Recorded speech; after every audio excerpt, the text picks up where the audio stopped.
A moment when governments, corporations, and global regulatory agencies tried to criminalize something essential for human life, vitamins.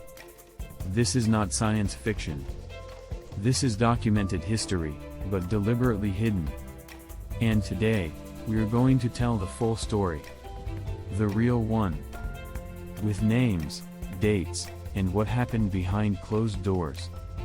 The discovery that started a war, 1910 to 1930. In the early 1900s, scientists like Casimir Funk and Sir Frederick Rowland Hopkins discovered the first vitamins. They realized that tiny amounts of these natural molecules could cure diseases that had devastated humanity for centuries. Vitamin B1 could stop beriberi, vitamin C could prevent scurvy, vitamin D could reverse rickets, vitamin A could prevent blindness. By 1929, Hopkins won the Nobel Prize for showing that vitamins were essential for life. And that's when the problem started.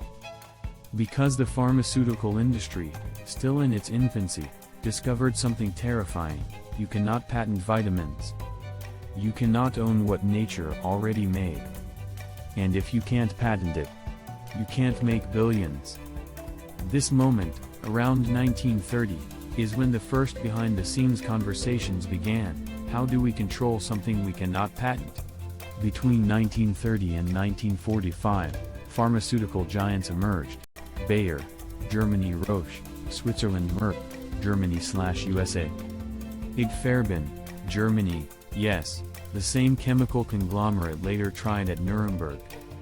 During this period, vitamins became widely available and extremely effective. People were curing illnesses on their own. Hospitals were seeing fewer deficiency diseases. Children were healthier. This terrified the new pharma cartels. Documents uncovered after World War II revealed meetings inside Big Pharma and its affiliates discussing one central problem: natural molecules threaten the pharmaceutical business model. If a person corrects nutrient deficiency, inflammation decreases. Hormone production normalizes. Bone density improves. Immune function stabilizes. In other words, a well-nourished population doesn't buy drugs. After the war, many executives from Big Pharma quickly re-entered the pharmaceutical world. Companies like Bayer and Merck rebuilt their empires, now with billions in funding. At the same time, the US FDA began pushing for the first restrictions on supplements. In 1941, the FDA attempted to classify high-dose vitamins as drugs. The public rebelled. The attempt failed. Then came 1951, when the FDA launched vitamin hearings to argue that vitamins in high doses were biologically dangerous. But the scientific evidence didn't support them.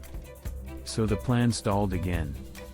Still, the seed had been planted: vitamins must be regulated, not for safety, but for economics. The biggest turning point happened in 1962, with the U.S. congressional hearings called the Delaney Committee, officially to investigate unsafe foods. But the real goal was different: to restrict access to high-dose vitamins. For the first time in modern history, the government attempted to make certain vitamins available only by prescription and to ban supplements above minimal doses. This scared the entire natural health community. A massive public revolt followed. Citizens wrote letters. Doctors protested. Health stores organized nationwide resistance. And for the third time, the system failed. So they needed a stronger weapon. In 1963, the United Nations and the WHO created what became the most powerful food and supplement regulatory body in the world. It was presented as a global standard for food safety. But inside the documents, there was another objective: control vitamins, minerals, and natural health products globally. Codex was heavily influenced by pharmaceutical industries, especially those in Germany and Switzerland. Its quiet long-term plan: classify vitamins as drugs, limit doses to levels too low to have therapeutic effect, force countries to harmonize their laws to match Codex, criminalize high-dose supplements, reduce nutrients to fortification minimums. For the first time, the control wasn't national, it was global. This is when the war on vitamins became coordinated, strategic, and systematic. During this decade, pioneers like Linus, the only scientist in history to win 2 unshared Nobel Prizes, began promoting high-dose vitamin C for immunity, cardiovascular disease, and even cancer prevention. Pauling's findings threatened the entire pharmaceutical industry. So they launched counterattacks. Media outlets were paid to call vitamin C dangerous. Medical journals refused to publish positive studies. Regulatory agencies labeled high doses quackery. Pauling later stated publicly, "The suppression of nutritional science will be remembered as one of the greatest crimes against humanity." At the same time, vitamin D deficiency skyrocketed. Magnesium deficiency rose with processed foods. K2 virtually disappeared from diets. Chronic disease rates exploded. The system pretended this was a mystery. It wasn't. It was manufactured deficiency. Because deficiency creates disease. And disease creates customers. Here the story becomes even darker. In 1985, Norway restricted vitamin C to doses no higher than 10 milligrams. Anything above that required a prescription. In 1989, Germany attempted to classify many vitamins as prescription only. In 1992, the European Union began drafting laws to limit high-dose supplements across the continent. But the turning point came in 1994. The 1994 battle in the U.S., DSHEA. The US FDA launched its most aggressive attack yet, attempting to ban high-dose vitamins, require prescriptions for many supplements, remove amino acids, herbs, and minerals from shelves. This triggered the largest citizen health protest in modern American history. Millions of letters were sent to Congress. Celebrities like Mel Gibson appeared in TV ads saying, "The FDA is taking away your vitamins." Under pressure, Congress passed DSHEA, Dietary Supplement Health and Education Act, on October 25, 1994. This law protected vitamins from being banned in the US, but while the US was protected, Codex continued advancing worldwide. The 2000s, Codex strikes back. On July 4, 2005, Codex passed its global guideline restricting nutrients to levels so low they were useless. Countries were pressured to comply to maintain trade agreements. The doses approved by Codex were ridiculous: vitamin D limited to levels that cannot raise serum levels, vitamin C limited to merely food amounts, vitamin B6 suppressed despite being essential for neurotransmitters, magnesium capped at levels too low to reduce inflammation. K2 barely recognized. Codex claimed this was for safety. But these doses are not biologically functional. The goal was simple: allow supplements to exist, but ensure they don't work. This is how you keep a population deficient, without them realizing it. Deficiency creates bone loss, dental decay, receding gums, periodontal inflammation, fatigue, depression, metabolic disease, autoimmunity, hormonal collapse, exactly the conditions that generate lifelong customers. When the system realized it couldn't ban vitamins outright, it shifted the strategy: create synthetic, inferior versions that can be patented. Companies created vitamin analogs, molecules similar to vitamins but altered enough to have a patent exclusivity, profit margins. They were less absorbable, less effective, biochemically unnatural. But to the industry, that didn't matter. Because now they could own them and push the narrative: natural vitamins are dangerous, synthetic versions are safe. This same strategy is used today with hormones. Demonize bioidentical hormones, promote synthetic, patented versions, claim they are more controlled. It's the same blueprint, different molecule. From 2010 onward, New steps were taken, media articles claiming vitamin D is harmful, studies funded by pharma showing B6 causes nerve damage, headlines warning vitamin E increases mortality, magnesium suddenly labeled as risky, K2 ignored in medical education, doctors told supplements are useless, natural medicine labeled as conspiracy, and at the same time, chronic disease skyrocketed, hormonal collapse became epidemic, osteopenia and periodontal disease spread, autoimmune disorders exploded, depression and anxiety surged, exactly the outcomes expected in a nutrient-deficient society. This is not coincidence. This is strategy. Because a nutritionally optimized human is harder to control, harder to manipulate, harder to sedate, harder to sicken, an autonomous human is the ultimate threat. The real reason vitamins were targeted is simple: nutrients restore biology. And restored biology reduces profit. Vitamin D regulates more than 36 hormonal axes. K2 directs calcium exactly where it belongs, bones and teeth. Magnesium stabilizes inflammation and supports ATP production. Vitamin A restores immune surveillance. B12 fuels methylation, energy, neurotransmitters. Vitamin C repairs collagen, gums, blood vessels. Folate regulates DNA expression. These are not supplements. These are biological instructions. And when a population lacks them accidentally or by design, the result is exactly what we see today. A world full of people who are sick enough to need medication, but not sick enough to rebel. The day vitamins were banned and every day since was never about public safety. It was about economic safety, corporate safety, regulatory safety. It was about control. Control of nutrients. Control of bodies. Control of disease. Control of profit. Control of autonomy. And that's why this story is never told. But now it is. Because the truth is simple: they create the deficiency. They create the disease. They sell the treatment.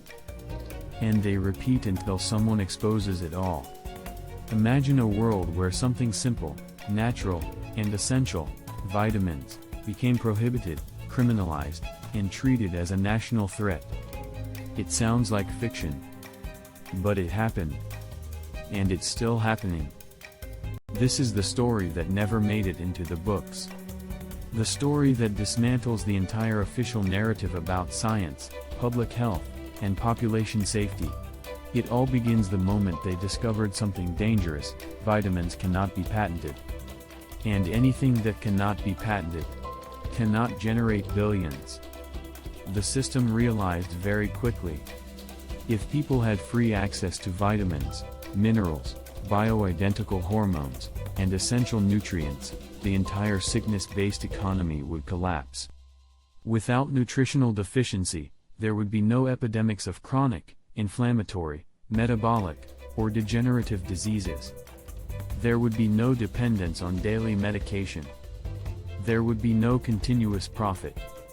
So they did what they always do when profits are threatened: they created a war. From the 1930s to the 1970s, the first global offensive against vitamins began. When they noticed that supplements were curing diseases they made money treating, they quietly started crafting a narrative of danger. The strategy was sophisticated: fund studies that prove harm, exaggerate side effects that don't exist, fabricate fear-based headlines, infiltrate pharmaceutical lobbyists into regulatory agencies, attempt to classify vitamins as controlled drugs. The peak of this attack would come later through a coordinated movement called the Codex Alimentarius, an international project aiming to reclassify vitamins and supplements as prescription-only drugs, sold only in tiny doses so low they were biologically useless. Meanwhile, the population suffered silent deficiencies of vitamin D, A, E, K2, magnesium, zinc, B12, folate. Each one opening doors to chronic inflammation, autoimmune disorders, hormonal collapse, bone loss, metabolic failure, and neuropsychiatric disturbances. And yes, even the mouth paid the price.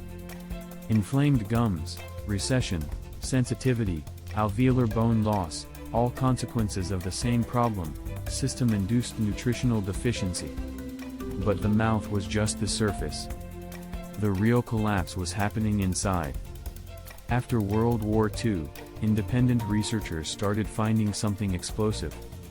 Physiological doses of vitamins restored mitochondrial function, regulated immunity, reduced systemic inflammation, and protected against cancers, not by magic, but because they gave the body what the body always needed. When the pharmaceutical giants realized this, they panicked. Then came the second offensive. The most aggressive one in history.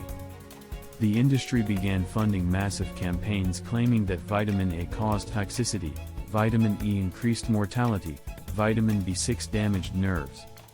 Manipulated studies, distorted statistics, absurd megadoses purposely designed to produce toxicity, all to create headlines that justified future restrictions. The narrative was ready: vitamins are dangerous. Only drugs are safe. But they forgot a critical truth: the human body does not depend on pharmaceuticals. It depends on nutrients. Vitamin D regulates more than 36 hormonal systems, K2 directs calcium to bones and teeth, A modulates immunity, C repairs collagen and endothelium, B12 builds energy and myelin, magnesium activates over 300 reactions. These nutrients are not optional. They are biological code. And when that code is sabotaged, through fear, propaganda, or regulation, you create exactly what the system wants, an entire population living on the edge of deficiency. Tired, inflamed, anxious, osteopenic, insulin-resistant, depressed, with low libido, hair loss, weak immunity. People who need medication every day, forever. This is the perfect disease, the one that never kills fast, but never cures. And that is why they tried to ban vitamins. And why the attempts continue today. What most people don't know is that, while independent doctors fought to preserve access to natural vitamins, governments and corporations were quietly testing an alternative. Patentable synthetic vitamins, artificial versions modified just enough to become corporate property. They were inferior, less bioavailable, less effective. But they were patentable. And in their world, that's all that matters.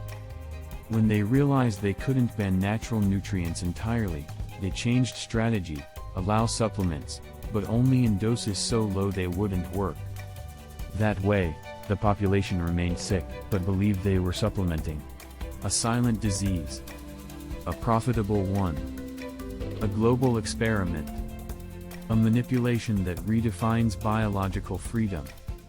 Today, when someone says vitamin D is dangerous, or magnesium is harmful, or K2 is unnecessary, or bioidentical hormones are controversial, remember, it's not science.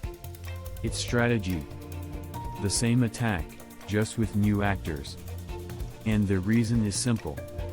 A human being with optimal nutrient levels cannot be controlled. They think better, sleep better, produce hormones, have energy, have immunity, have bone strength, have libido, have memory, have clarity.